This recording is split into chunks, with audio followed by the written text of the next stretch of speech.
to come out to the next level and the next level. Didn't you say that recently? Yeah. Okay, but I have a question for you. I'm Yeah. gonna throw you a curveball. Go ahead. You What always hap- try. It's not like it's every day. Every goddamn day something's be thrown at me. Go Whether it's a ahead. chancla, a pillow. Okay, no, don't give these fools any ideas. No chanclas fly at me. The worst is it gets when I hear my name in Spanish from across the freaking hallway. Alejandro! I was like, ah, shit. What if your partner isn't at that level that you would like to be on?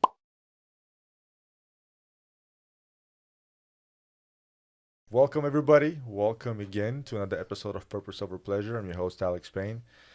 And my fiance now, yes. Yay, that's me. Now, officially a yes, fiance Nicole. inside this studio. Yeah, like we disclosed in our Bali episode. Bali. But today we got something good for you. I promise. So if you are in a relationship, or if you're a couple, or even if you're complicated, and even if you're single, this applies to all of you. Okay, today we're gonna talk about emotional immaturity. Dun dun dun. Yeah, emotional immaturity is something that many don't talk about.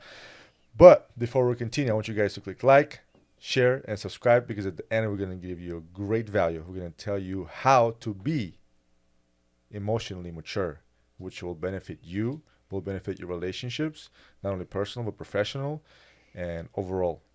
It's a mandatory thing to do as an adult if you want to be a good functioning adult. So let's jump into it. Ready, babe? Let's go. Cool. All right. What we're going to talk about is a story from my past. All right. I'd like to share a little story with you guys. Story My time. past relationship, and this is a story. The story is about one of my exes, right? The youngest one I ever dated. And how old was that? okay, I was 25, she was 20.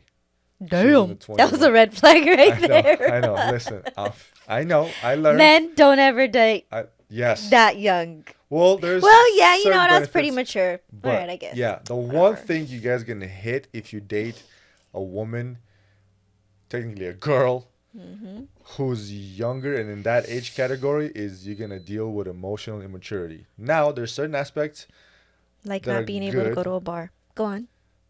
Yeah, but I'm talking about even like 21, 22, 20, I think even up to 25. Like my personal cutoff was to start was 25 and above.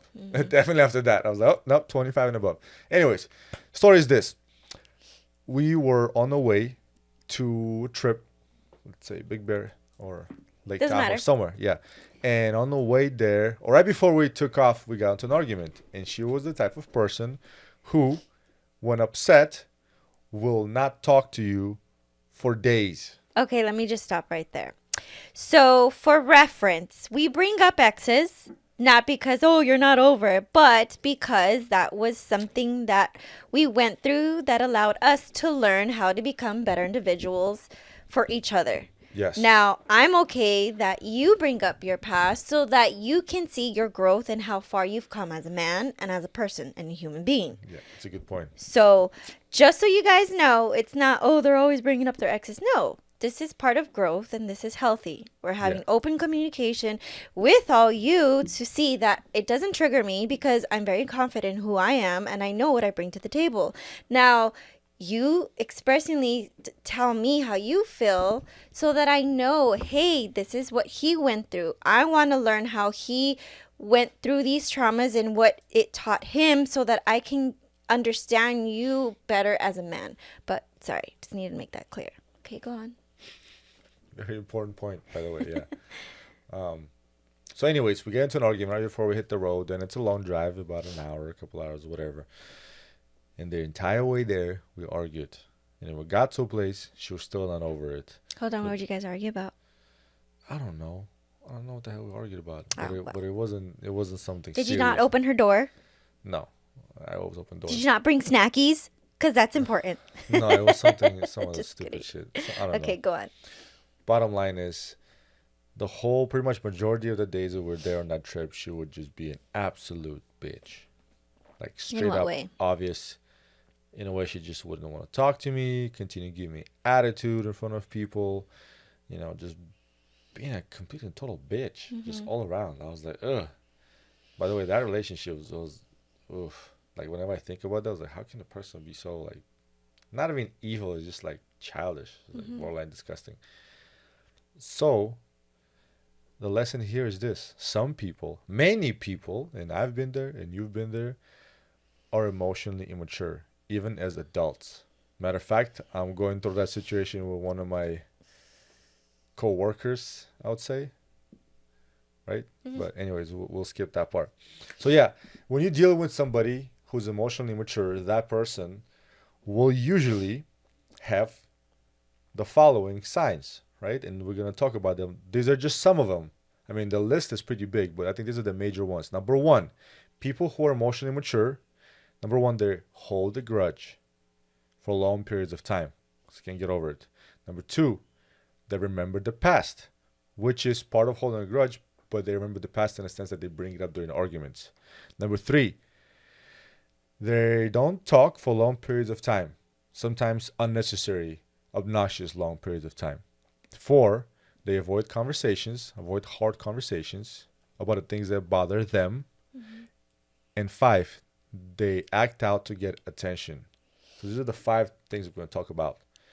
There's the five signs that emotionally mature people have. And I'm pretty sure you're going to see your parents, your siblings, your spouses, your partners, your girlfriends, your boyfriends, whoever, or it's complicated. You're going to see certain people in your life who possess these following signs. Number one, holding a grudge. People who hold a grudge. Oh, God. Yeah, that's family for me. Family. Ooh. Mm-hmm. How do you deal with that? Well, I love my dad. You all know that I love my daddy. I'm a daddy's little girl. I'm a daddy's little girl. But You're I daddy's little learned girl, that. all right? Oh, shush. You're lucky he doesn't watch these things. This is why this episode, whenever I upload these episodes, I always say not for kids. Because I know I'm going to say some shit like that. But anyways, My dad, and I know not a lot of people agree about the scores, the horoscope signs, but he is a Scorpio, and that's where you my put mom is too. input the boo for Scorpios. Just kidding. Yeah, Scorpio Anyways. is. He just the thing with him, what I've learned is he doesn't trust easily, and when he does, he puts all his love and emotions into you. Now, if he gets upset from work, or no, I'm sorry. If I remember, for an example, I discussed something with him that was very very uncomfortable as a parent, but he didn't know how to communicate with me his feelings, so he just didn't talk to me for about a good year. Damn, And that's a long time. yeah. And in return, that taught me how to be upset with him because I didn't know why he didn't want to talk to me For a year. for a year. Did you ask? I would, and he just said, you know. Oh, I'm that's like, great. okay. All right. Well, I'll try again next time. But he did hold the grudge with other situations, with other people that I've seen. And he says, it's not a grudge. It's just who I am.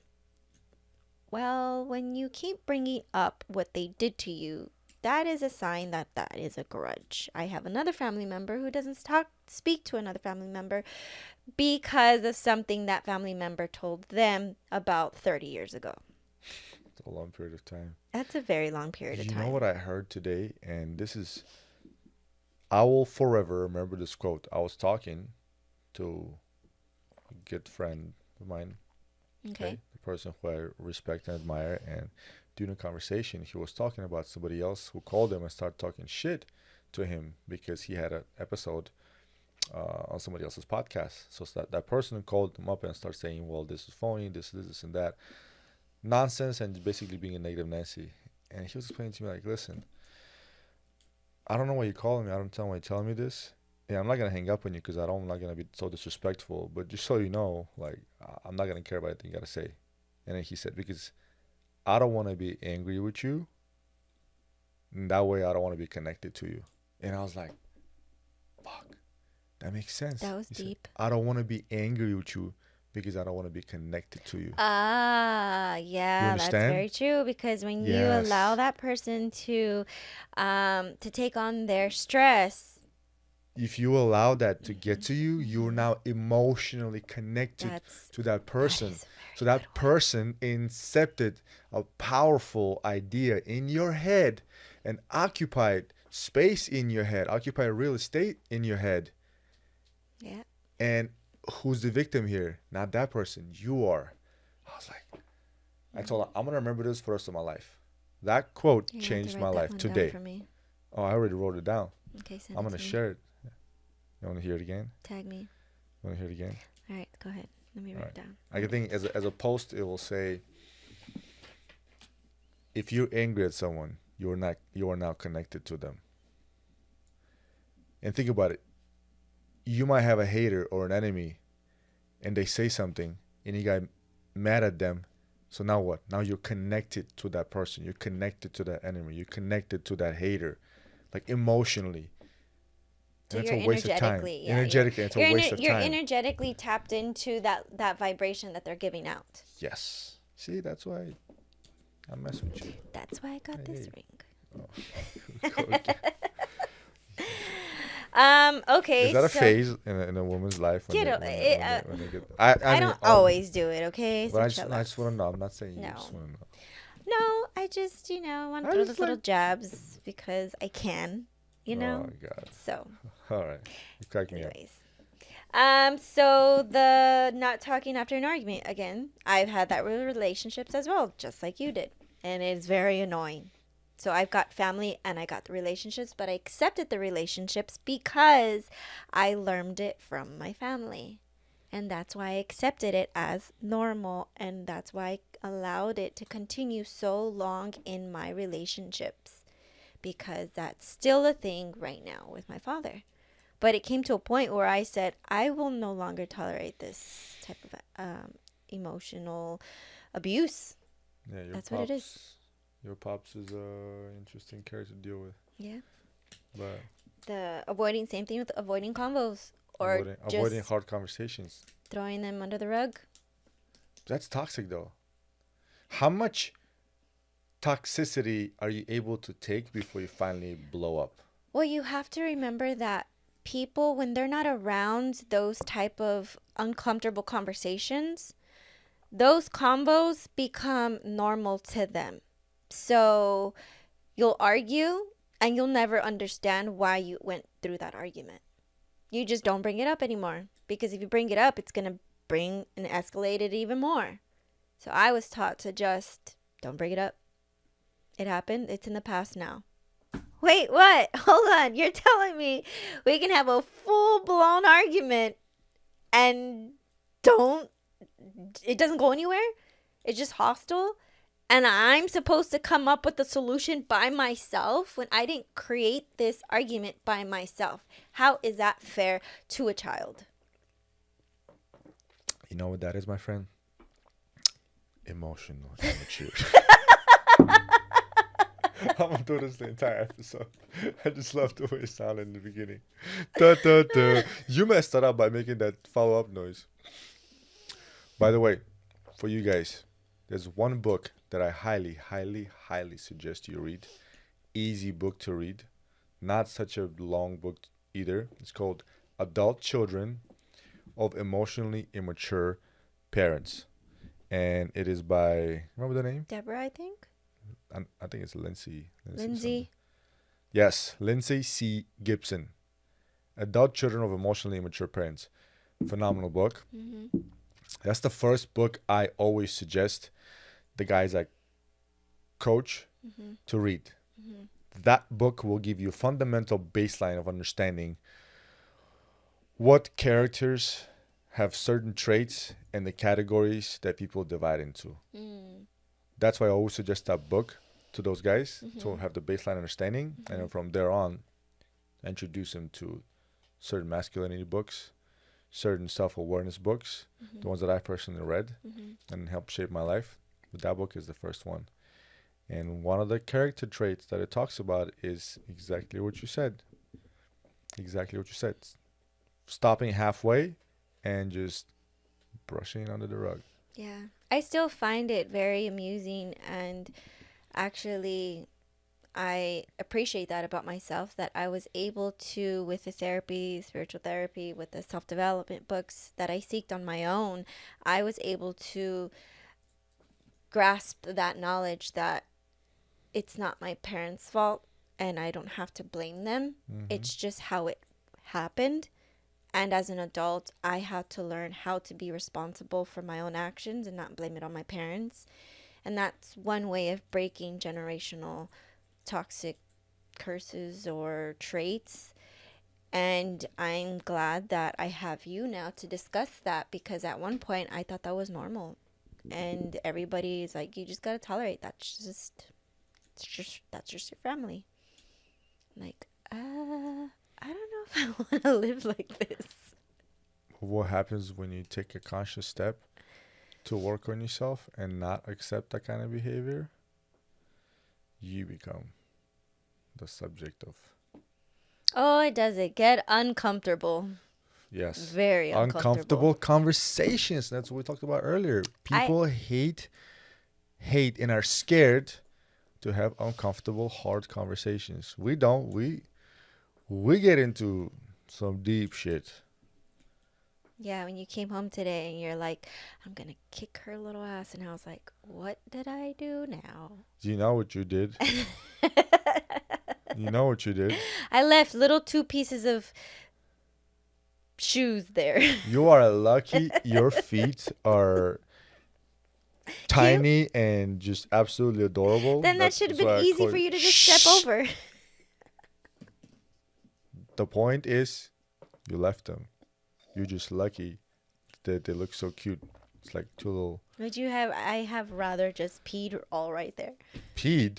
I threw them off right there because I had to run to the restroom. No, that's not the point. Oh, well, you asked why they were there. Yeah, because you didn't put them away. Exactly, so I just explained why they were there. We're going to have this conversation all right, later. we're digressing. Yes. Next. Uncomfortable conversations. Mm-hmm. Those need to be taking place. Do you ever not regret, but when you look back, can you have seen yourself at that age having those uncomfortable conversations, though? Yes, I have had those conversations. The difference is the... Context? No. Oh. The difference is the ultimate outcome. I can have the same conversation right now, but with the wisdom that I have. And the woman you have. And the woman I have. The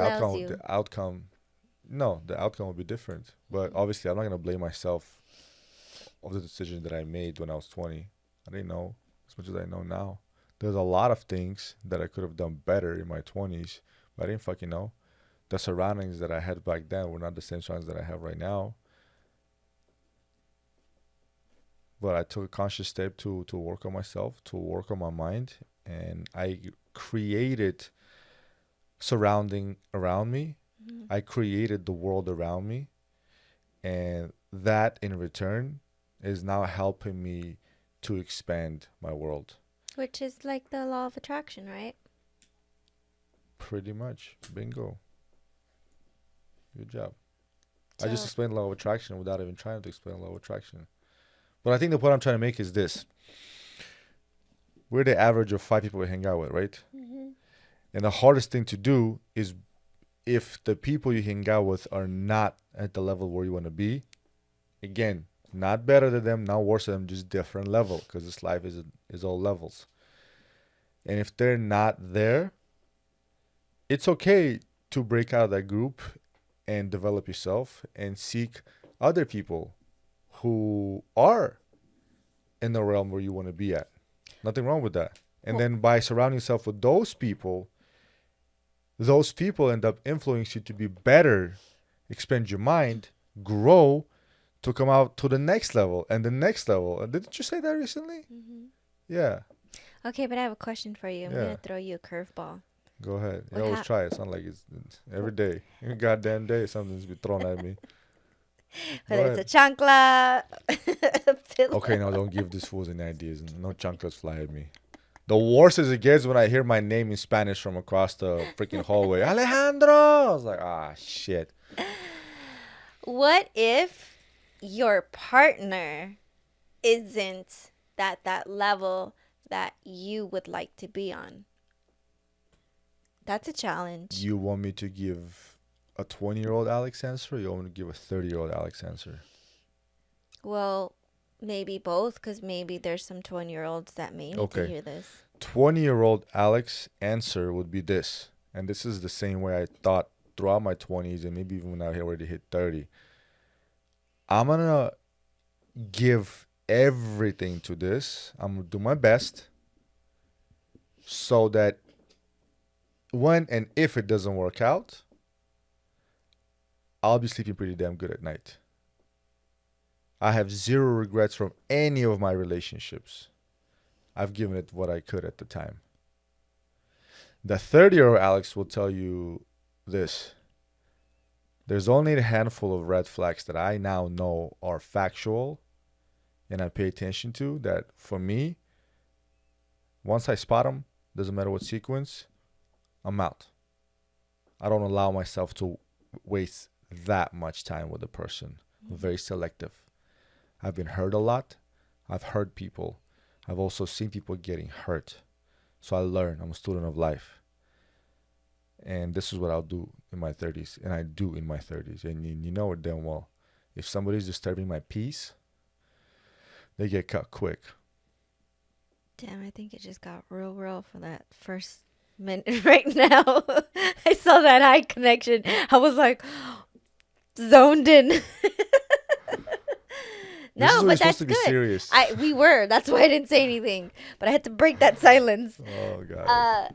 That's very I 100% respect that. I support that, because when you start drifting off in what your standards are, you start becoming weak as a person. You start losing who you are and what your purpose is in life.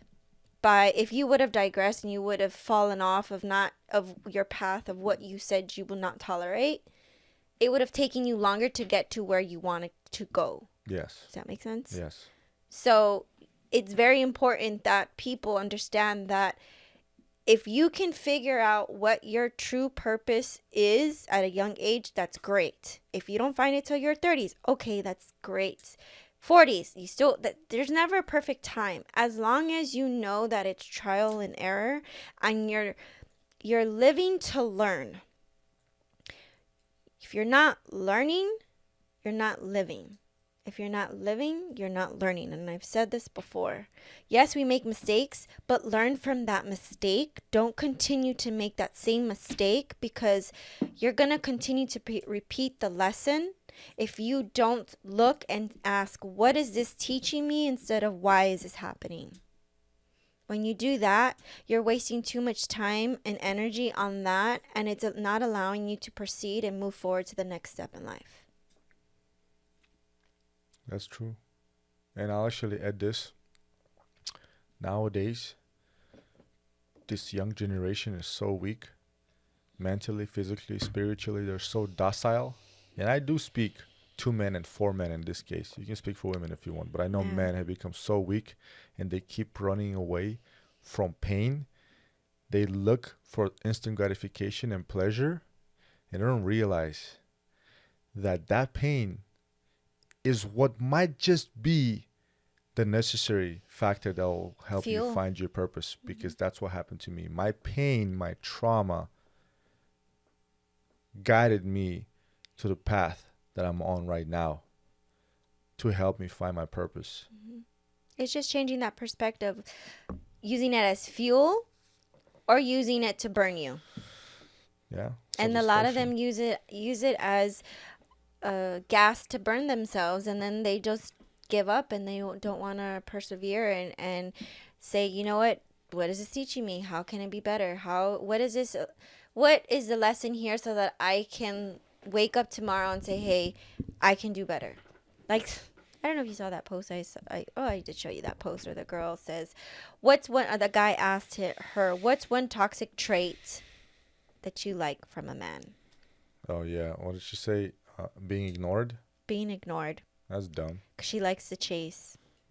No, there was so the full video disclosed multiple other reasons. Oh, yeah. I found some really, Yeah. really, really dumb ones. One said alcoholism.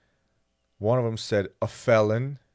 You know what? I find it interesting. If you ask a guy, I've never seen a guy say something like that. Like, oh, I want the most toxic woman out there. Oh, I want the one who's the most violent. Or I want the one that's gonna like stab me. No, like, dude. Hold on. Okay, I know of a guy who got stabbed by his girlfriend, and he liked that dramatic shit. Don't ask me why. That was very weird. And I'm like, you're still with this girl after she pulled a knife on you? Like, he's like, it's kind of a turn on. What? Jesus That's Christ, some man. demonic shit there. I'm sorry. You got issues. You need to see a therapist. Homeboy needs Jesus. Jesus Bro, and- if you're listening to this, DM me. We'll work together. I promise I'll do my best to get you out of. Yes. And when he told me that story, I was shocked to first know that there's women out there who do that, and there's men that validate that that's okay. There's some weak ass men out there. We both know that. Yeah.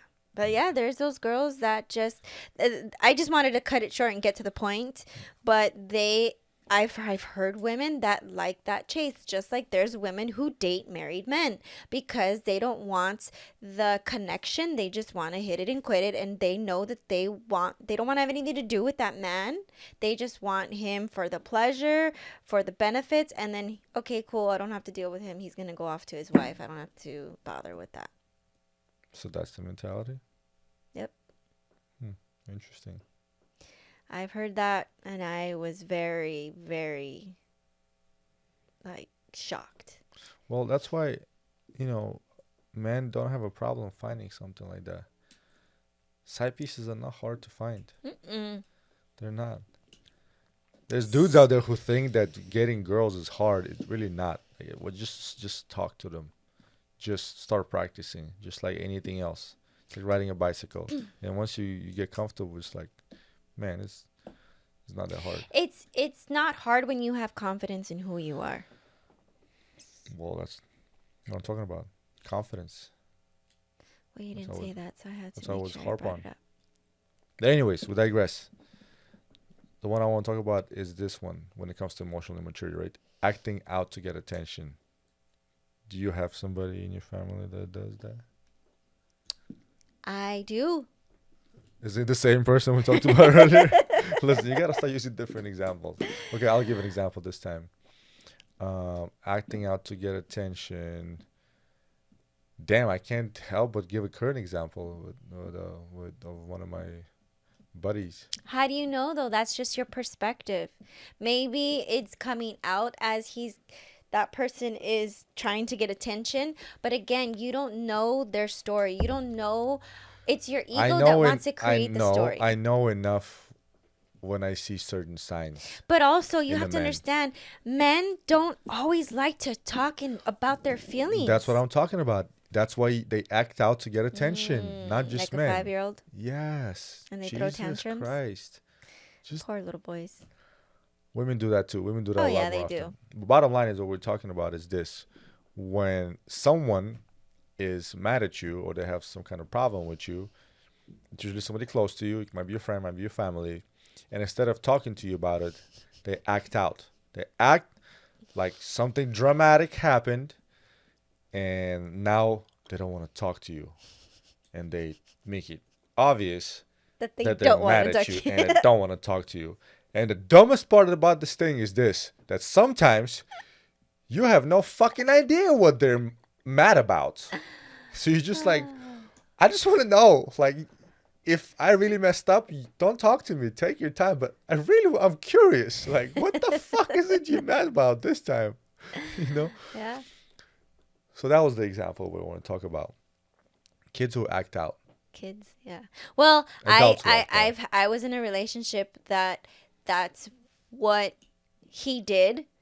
And I learned that trait. I picked up that trait because I felt like that was the only way I can communicate with him is if I acted that way, because he understood that because he did it to me. Oh God, how much easier to just say, "Hey, sit down. I have a problem. Exactly. We got bone to pick." Oh, well, let you guys all know on a little story.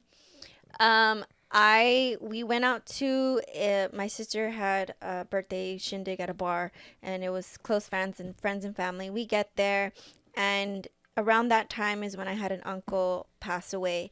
Well, I had a friend who was a junior high friend, and I had posted about it. My friend's like, "Hey, hon, just checking in. How are you with your family? I know that you had your loved one pass away." And I had responded, "Oh, thank you. I appreciate that. I'm doing okay." Well, because my boyfriend at the time had my phone. Again, I had nothing to hide. Just like I show you, you can go through my phone. I had nothing to hide. He saw that and he was upset. "Why is he calling you hun?" And I said, "I don't know. That's just how he talks. I don't know what to tell you." He was so mad that he took off and he ran and he made it a big ordeal and wanted to make it known that he needed to exit the building. And me being in that mind state, very naive, I chased after him because I didn't know any better.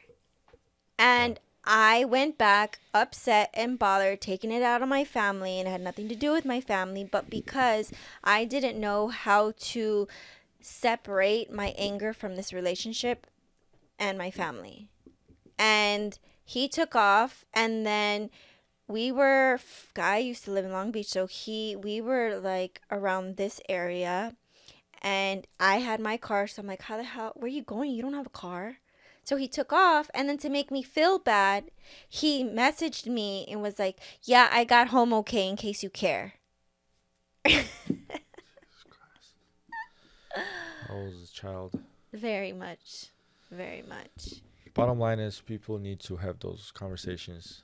There's no point for somebody to walk around acting out like a child just to get their attention. If you're the one who has a problem with somebody, an adult thing to do would be to talk to that person. Pull that person aside and talk to that person. But remember, so many people are in their fields. Everybody is so sensitive these days that you can't have those uncomfortable conversations, because the moment you do, they think, "Oh, well, they don't want to be my friend anymore," or "She hates me," or she doesn't want to talk to me anymore," or "He thinks of me this way." I just had a client who came to me and told me that she had to have a very uncomfortable conversation with a friend of like 10 plus years friendship. And then the girl she has all these personal problems going on and wants to project that onto the friendship, and saying, "Well, I'm going through a lot right now, and this is just icing on the cake. I can't deal with this." Like, separate yourself. This person is telling you, "Hey, if you can't show up to what we're having, or you can't afford it, that's okay. Use your words. Don't try to blame it on you're dealing with so much. Say, 'Hey, you know what? It just doesn't fit within my budget,' or 'You know what? Go ahead, go on without me. I can't do it. I have a lot on my plate.'" But don't just shut down and say, "Oh, I can't talk to you. I'm going to block you I need my space." Like, okay, like it doesn't make sense. And so I've dealt with that with relationships, and you've heard my stories, and it sucks. From a woman, it's like, well, how do you create better friendships or relationships if you don't have uncomfortable conversations? Yeah. I can't help but say this, and we talked about this before. Men have a certain language we can use with each other. We also have certain expectations, we can call it guy code or whatever. And we understand the language of violence at the end of the day. So a lot of times, at least amongst me and my friends growing up, we would have uncomfortable conversations, we would have arguments, we would have fights, and we would have to resolve those uncomfortable conversations and grow together from it. So men have that amongst them. What I don't see many women have is that same trait. Because women who check other women are not often liked because they keep it real.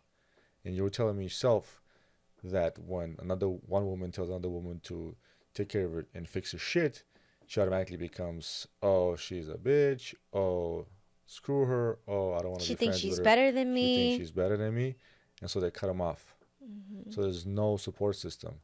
So if we have lack of masculine men who don't keep these women on check, and then their own friends, other women who try to keep them on check and call them on their bullshit, also get ignored and shut down, who's gonna be there for this group of women who are just getting out of control? And that's the sad part. Because women think that nobody can tell them what to do or how to properly do it. Where They the hell think, did this come from? I don't know. Like, I'll be honest. There are times where you couldn't tell me anything, and I'll admit to it. My family will tell me, we can't tell you anything. Yeah, I had a chip on my shoulder. But I know now I can't be that way. It's not helping me to be in that state of mind. I'm hindering my own growth by not allowing somebody to tell me, hey, maybe you should do this. How about this? Or you said you're going to do this. What did I tell you yesterday? I need you to help me become accountable because I'm I haven't been keeping myself accountable. But as a partner, I expect that from you because you're my partner. And if you say, "Hey, I need your help with this. I'm falling off. What can you help me with this?" I'm right there with you. Now, if you don't do the work, then I can't help you. Just like if I don't show up for myself, I can't expect you to always hold your hand out there for me. I can't do that.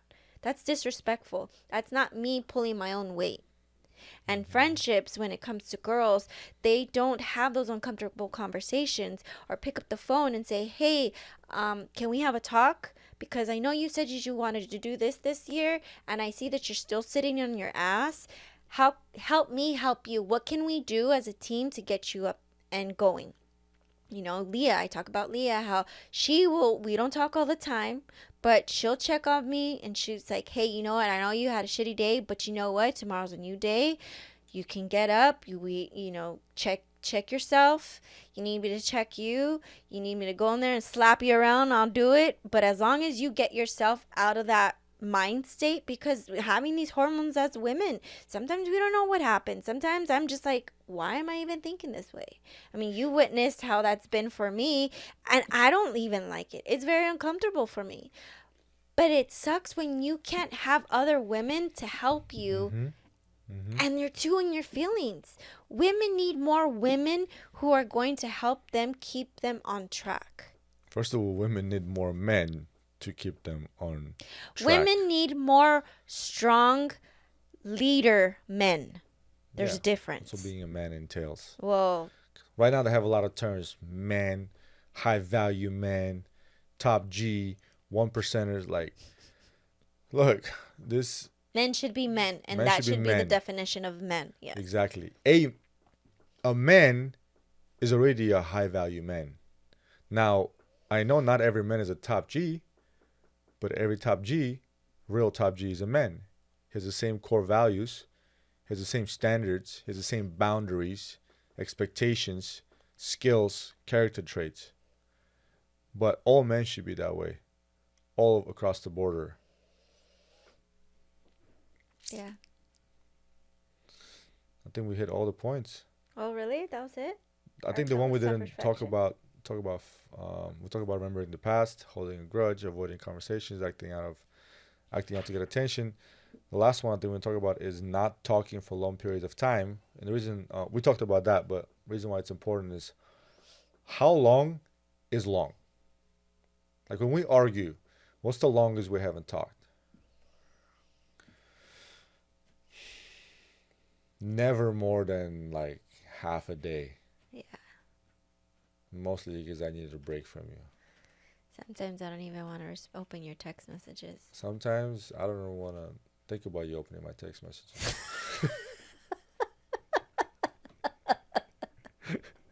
That was not the best one. That was not. You need to practice on your witty skills. I'm usually good. Oh, you want to go that way? Wow. You know, if there was I'm rubbing up on if there was a camera following us at home or anywhere, that'd be great. 24 hours a day, Oh, man. you know my score would Sometimes be a we lot should. higher. I don't know. don't know if that would work. I said y'all really good sometimes. You always fall for it. Like you might be talking shit quick, but I always set you up for a It good takes you one. some time. But I I'll be set you up. like, I'm very quick, and you just kind of have a little delayed response. No, it's not delayed. It's called chess, okay? You set a person up. You force them into a certain move and positioning. And you Right. always fall for it. So I think because although my perspective of, I don't like being upset with people. I grew up with having not talking to my parents, not just because it's like the anger and it was normal. Like to my dad was military, my dad was Marine, so that strict, obedient, just attitude, he thought Structural. that was okay, and I couldn't do that. And I read a lot, and I've seen a lot of things that if like life can be taken in a snap of a finger. So I've held on to that thought of you don't want to be upset with somebody or angry, because 60 seconds of anger is 1 minute wasted on how you could enjoy each other's time. But I also know that there are certain boundaries that a person needs to have and to hold so that you don't get walked all over. So I'm sure if I gave in to something when I had my standards and I didn't speak to you, if I just let you come in and just act like everything was okay, I wouldn't feel like my standards are being met. I'm going to feel like you're just walking all over me.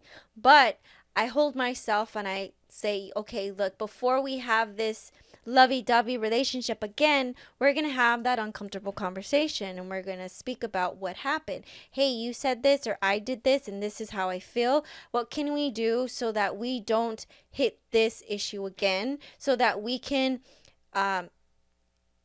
figure out this argument, lock it up, throw away the key. Okay, let's move on. And we've had that. Where we've had conversations and then we laugh about it and then now we joke about it. And that's just getting down to it and not taking more than a day to discuss the issue, because then even more thoughts are going to come through.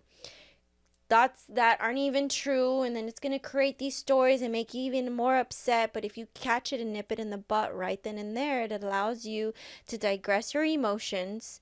And you're not, because when you speak on your emotions, sometimes it's anger, it's like a lower vibration, and when you speak on that energy, you're not going to get the best results until you're level-minded. You're not upset, you're not happy, you're just like clear, like, hey, can we talk? My emotions aren't up and or down. We can now, are you good? Okay, let's talk. Like you did the Oreo conversation. Oreo conversation? What was it? The Oreo concept? Oh, you liked that one, didn't you? So I guess you'll win some brownie there points you with go. that one. So last week, was it last week? Last week or a couple weeks ago, it doesn't matter. Let's just say my lovely fiance was slacking and being a little extra emotional. Let's just say slacking. And I had to call her out on her little slacking period, right? Also known as call her out on her bullshit. And so, for the first time ever, I implemented very strategically the Oreo cookie technique. Which I'm going to say, I'm from a woman going through that. I appreciate it, because I was like, I don't know if my hormones can take this right now, because I just need you to understand, and you can't because you're not a woman.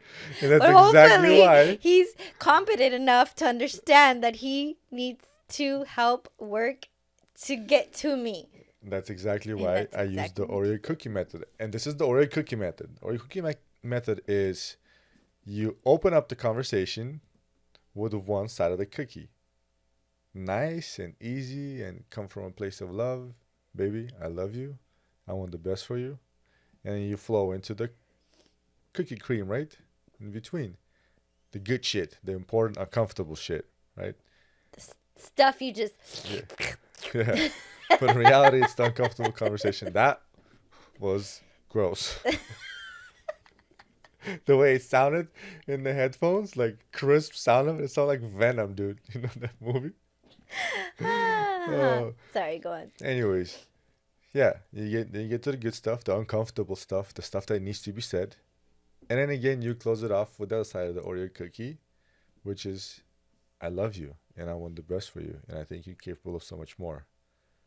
So that was the technique. Men and women, you need to take notes on this because that was never presented to me how it was Before. before, ever. Listen, baby, I'm learning every day. But That's I why give you you got credit. some brownie points. I So give you credit. you got an extra minute.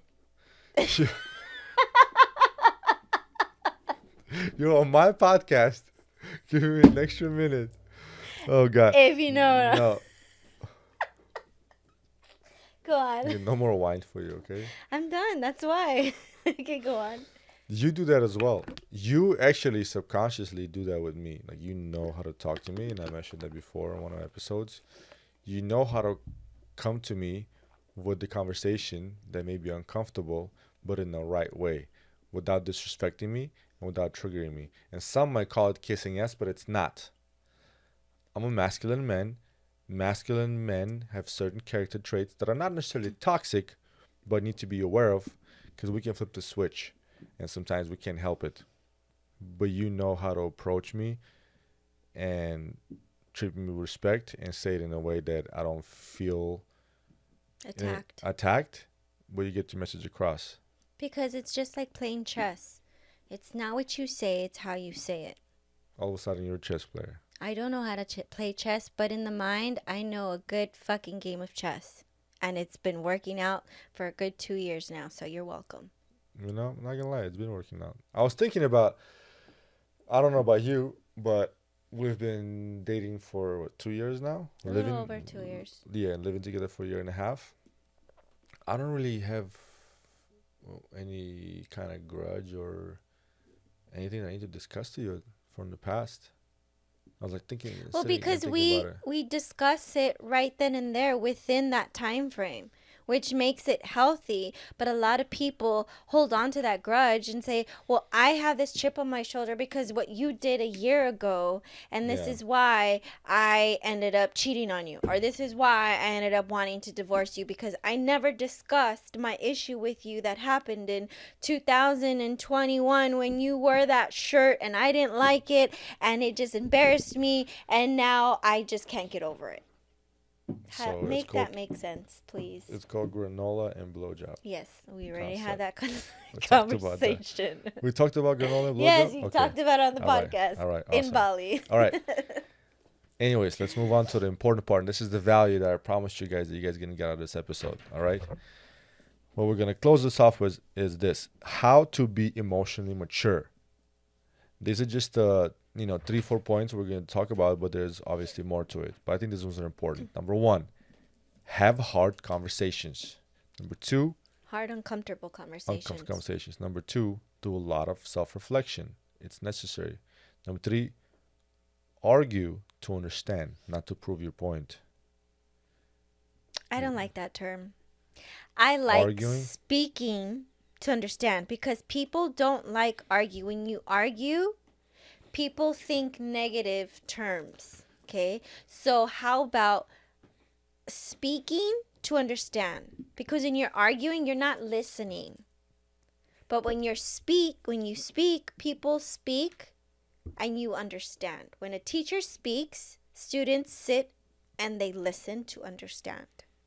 I'm a realist, baby. Arguments happen. And you're Russian, so there's that. You're absolutely right. But arguments do happen. Even if you try not to argue, the other person... It's a disagreement. Correct. Whether it's a disagreement, argument, debate, conversation, the point is not that. The point is this: do it to understand another person's perspective and not to prove your point. You can agree to disagree. That's fine as well. But you're better off if you actually understand that person's perspective, right, or come as close to it as you possibly can.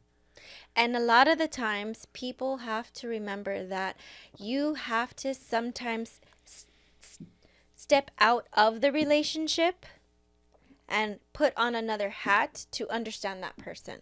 How do you do that? Or maybe that's just my gift. Yeah, I don't think I step out of a relationship too. So I have to, when you come to me with a situation, or topic or subject or an issue, a problem, I have to think, is he coming to me as a friend or as a girlfriend, as a partner? I have to turn on certain hats, whether you say it or not. That's just how my brain works. Do I respond to him from a girlfriend's perspective or a friend? I like to give you the friend first, because before any relationship happens, you need a good foundation of a good friendship. So when you come to me about something, I like to think, okay, I'm going to come with him with the friendship versus the emotional girlfriend, fiance. Oh, sorry, not girlfriend anymore. Sorry. I didn't intend for that one. I just had to throw that in there. So that's I'm what I surprised mean. you're not using the other hand to. Well, I'm trying to tone it down for to you, okay? gesture. So this is on your benefit, for your benefit. For me, it's in my face every day. No, it is not. Be quiet. It's because you can't, you like to look at it. Oh God. Okay. So that's what I mean when wearing different hats. Okay. Okay. I agree, disagree. Just kidding. I understand that. That's actually good. Maybe you realize a few things. What do you think about having hard conversations? Hard on How how should people? Well, we talked about that, but obviously one of the good things to do to be emotionally mature is be able to have hard conversations. How can people have hard conversations? Give them some tips. Let's give them some tips. Like, what should you do? How should you approach? How much time should you take? Not to make it too long. So I think first people need to figure out what they're feeling and bring down your emotions, whether you're upset, you're happy, you're indifferent, and get clear. Do you really feel this way? So understand the emotion. Understand the emotion, Okay. first and foremost. Understand the emotion and ask yourself, is this something that really bothers me? Is this bothering me for the long run, or is it just bothering me now? What is it about this issue that's happened that can I deal with it on my own? Can I face it? Is it some trauma that I need to work on? Or is it something that I need to communicate with him and let him know, or her, hey, look, so you can get a better understanding for me. This is what I'm feeling and this is what bothered me. Communication. Taps back into the communication.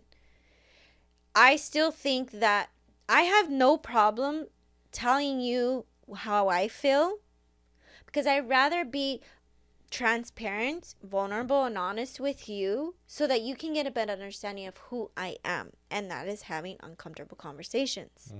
Now, if you really want to have an intentional relationship with somebody, you're going to want to be vulnerable with that person. So you're going to speak about things even if you're unsure of how you feel, I'm sorry.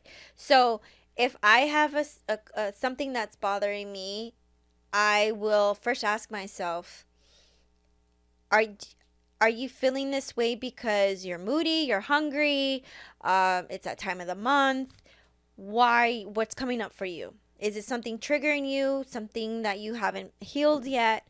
Why is this making you upset? Okay, well, if you can't solve or answer any of those questions on your own, then you say, okay, I need his help, or I need her help. Hey, look, this is what's come up for me. I'm feeling like this way. Let me know your perspective. I'm feeling this way. Maybe you see something different. I need you to know that this doesn't work. This is bothering me. And then you start using your words. You communicate. Oh, I didn't even know that I did that to you. I'm sorry. But we create certain stories in our head, and we make the situation worse than what it really is. Yeah. Yes, we do. 9 out of 10 times, that's what we do. And that's the worst. That's the worst. Assuming shit is the worst. And again, it's checking yourself. I need to check myself and stop creating these stories and actually ask the person that I had this issue with, or that I'm dealing with this problem, and speak to them about it. But here's the deal. You can't always buy into that shit from other people. Because like we discussed earlier, certain people who are emotionally immature, what do? They act out to get They attention. blame others. So they want you to approach them with the shit that's bothering them. Mm-hmm. You gotta have boundaries about that. When somebody is acting out to get your attention so you can approach them and ask them what's going on because they don't want to approach you or they don't have the balls to approach you to talk to you about something that's on their mind, there needs to be a balance of that. Like, I'll do it once, maybe twice, usually just once. After that, I'll give you the same exact attention as you're giving me. And if this is the path you want to choose, then so fucking be it. Well, I have an example. I had a friendship of 10 plus years, and she was going through something and she took that out on me, and she wanted to end our friendship and said some things that were pretty hurtful. And I know that she was going through not a good time, but because I know and I understand and I have empathy, I told her, she apologized, and I said, when you're ready to talk, you have my number, let's talk. She disregarded it, acted like nothing happened. All right, cool. She came back again, was trying to make small talk. And I told her, we need to talk. When you're ready to talk, let's talk. She just, again, threw it under the rug. And I'm sorry, but I have boundaries in my life as a person. And she didn't respect those boundaries. And I, unfortunately, had to stop responding.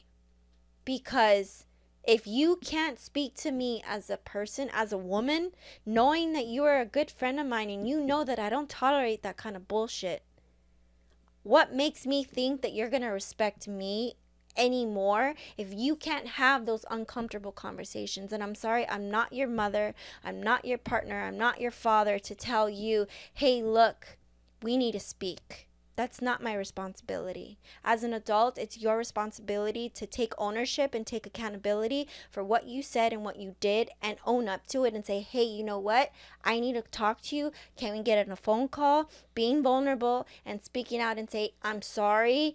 You know what? Your friendship is more important than, what I'm going through. Maybe you can help me with this, but let me apologize. Let's talk it out first. Cool. I would have respected her 1,000 more percent than her just acting like nothing happened.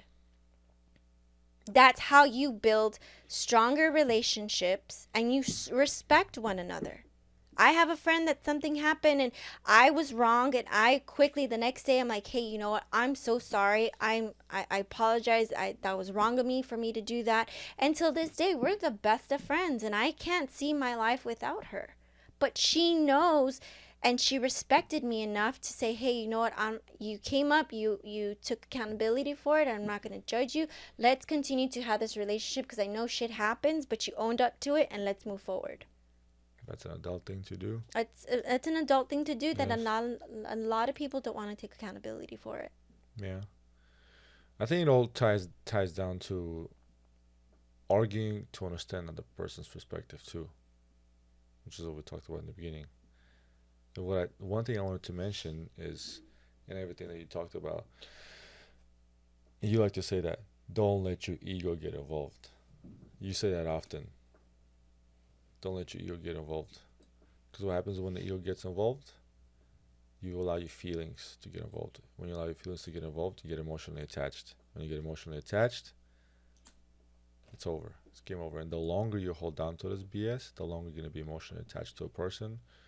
When that person is long over it, or that person might not even know what you're so pissed about. And then you're causing sickness to yourself. Oh, yeah. Stress. Oh, yeah. That's Dude, another your pops, conversation. I love the guy, but I think he legitimately, like, the problems that he has, both physically, obviously he's an older age, and in his life, I feel like he's attracting those to himself. He's causing it by his mind. And I'm only talking about that because I have somebody in my family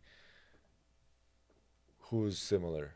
And what a lot of people don't take into consideration is that that's energy. And I tap into the spiritual side of it. It's our chakras, our energy. We're all made out of energy. And when stress is and we fill our bodies with stress, our energy levels become blocked. And that's why we have physical pains in that areas of our body. I learned that when I studied Reiki, the Japanese healing, that when you take on stress, you block your energy in your body and it produces a physical pain, and people go to the hospital, people go to the doctors like, well, I have this pain, and and sometimes doctors can't figure out where it came from, what it is. Oh, it's a trip, huh? I know a few of those. And that's why I got into my spirituality journey, because I knew that when I had a complication with my throat, I'm like, I know I'm not sick. I knew I wasn't sick, and it was a different level of feeling. And when I went to see my Reiki teacher, I didn't tell her what happened. I went there, I was skeptical, and she did her work, and she told me your throat chakra is blocked. And I was like shocked, because I was like, what? I've had these problems, and you're confirming, you're validating how I've been feeling without me even telling you. So yes, it is a thing. It is a real thing. If more people tapped into that, they'd be healthier. Well, they'll take into consideration and accountability for their own health. Wait, hold on. Reiki is Japanese? Yes. For real? Yes. I learned something new today. Did you guys know Reiki is Japanese? Interesting. Yep. Yeah. Self-reflection. Yep. You talked about that too. That's so You need to understand. important. Are you butt hurt because of something that happened to you? And in reality, you being triggered because you have certain trauma and skeletons in your closet that you haven't gone over yet. Mm-hmm. That's why it hurts. People don't want to face those skeletons in their closet, and because they're embarrassed, they're scared of what's gonna come out. One of the best decisions that I am making consciously every day in my life is, whereas before I would build a shield, build a wall around me when it comes to certain things, especially emotional vulnerability. I know. And I still consciously work on myself when it comes to that. But I'm realizing more and more is, even though some emotional walls are necessary when it comes to certain aspects of life, it's okay to be vulnerable, because the hardest thing to do is strip yourself down of that wall and that barrier and just be naked, be available, be vulnerable. Once you're able to be vulnerable about yourself and keep it real with yourself and be the truly authentic you, You have nothing to hide from. nothing to hide. There's nothing you can say to me verbally and even in sign language that will hurt my feelings. Mm-hmm. Ever. That's why showing up as your true authentic self on social media, it can be hard. It can be disturbing because of these stories that you hear that people talk about. For me, that's what it was. It was like, oh my gosh, I got to show up on camera, and how am I supposed to be? Who am I supposed to be? I got sucked into this idea of who I'm supposed to be. And I'm like, I just got to be me. Yeah, It's when not you're that being hard. yourself, It's not that hard. there's people out there who will find you attractive Mm-hmm. when you're being a true authentic self. I And believe in that. I yeah, believe in that. people are more driven to you and who you are because you are you. Because people innately have a sense of, they have a sense when they hear bullshit. When somebody's being full of shit, when somebody's a front, when they're pumping up their ego, when they're talking about things that they really haven't done, haven't experienced, and maybe read about, you can read through the bullshit. People are not dumb. I mean, some It's people are really energy. dumb, but They're gonna feel it. energy doesn't lie. Like, you can say, you can talk, you can say a lot of things, but energetically, certain people, certain very- vibrations. certain When you're on vibrations, certain you feel 'em. vibrations, You feel 'em. you're gonna know what's gonna be attracted. You're gonna know what you're not attracted to anymore, because there were things that I once used to be attracted to. Now I can give two shits about. I used to love going clubbing. I loved it. I love dancing, love going out, I love having a good time. Now you see me dancing when we're working out because that's just my thing. I just don't care to go down to those clubs anymore. Man, you dance. Like I catch you record those TikTok videos. Walk into you doing some weird And that's shit. just me. Yeah, that's why I got used to it. It's like, It's everyday occurrence. I, But then I understand maybe you have an image to keep. But also it's entertaining. I love it. When you dance, it's funny, and I'll admit this. Today when we're working out, obviously you're doing your little dancing thing, in between your sets. I looked at you, I was like, you know, I've always wanted a woman who knows how to move. I always found that very attractive, very sexy, very sort of hypnotizing, depending what you're dancing. So I was like, I like it. it was nice. It was Nice. nice. I like watching you dance. When I'm dancing, I'm like, man, this feels so good. Like I was just listening to music, and I'm like, this is me. And because I can be my true self around you, it feels good because it allowed me to just bring my walls down and be like, I don't give a shit. Like that's another part of me being true and authentic to you. So I'm like, at first I was a little shy dancing around you because I'm like, I don't know, he's gonna think I'm like, I don't know, just these thoughts I created. And I'm like, he's probably gonna be like, oh my gosh, here she goes dancing again. And I'm like, I don't give a shit because that's me. I love it. It's who I am. That's my true authentic self, and I'm showing up as that person now. If he doesn't like it, that's his problem, his own thing he needs to do. I'm not going to change who I am to accommodate his needs because I'm not doing anything wrong. I'm not harming anybody. I'm minding my own business. Mm-hmm.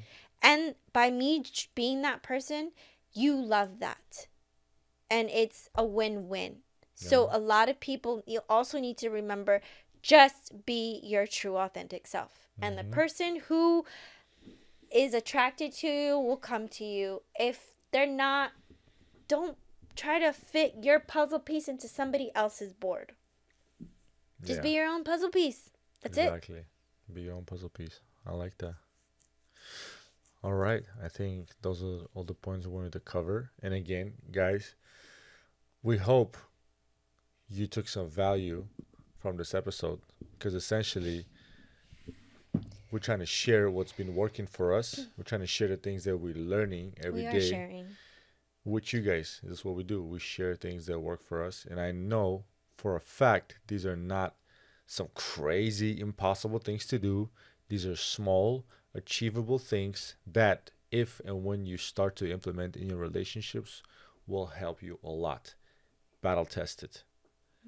I've seen it work for others and it's been working for us. So hope you guys found value in this. And again, today we talked about emotional immaturity and the signs of emotional immaturity, and we told you how to become more and better emotionally mature.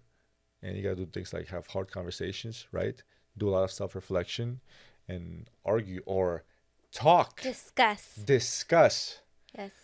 With the perspective of not trying to prove your point across, but with the perspective of understanding the other person. And that will help you along. And it'll go a long way. Once again, guys, thank you for watching. Thank you for listening. Babe, anything else you want to add before we shut this baby down? No, I mean, I'd love to hear any topics you guys would like to hear, any questions you may have. Just we're here for it. Anything that you guys want us to discuss on the podcast, that helps us go dive deeper into what people want to hear. I mean, we're just sharing what we think people want to hear, and there's probably other topics that people may discuss. Yeah, and I'm not gonna lie. Sometimes when I think about the things I want to talk about, I'm like, man, who would want to hear that, or who would want to hear about this? And one of my mentors told me, like, if you find the topic interesting and exciting to talk about, then talk about it, because there will be somebody out there who would want to listen. And essentially, that's what we do. And we would love to hear the things you guys want to hear us talk about, because that will help us bring you guys more value. So yeah, thank you guys for watching. Please click like, share, and subscribe to my channel. And thank you guys for being a part of this beautiful journey. And my Toodles. weird fiance. Bye.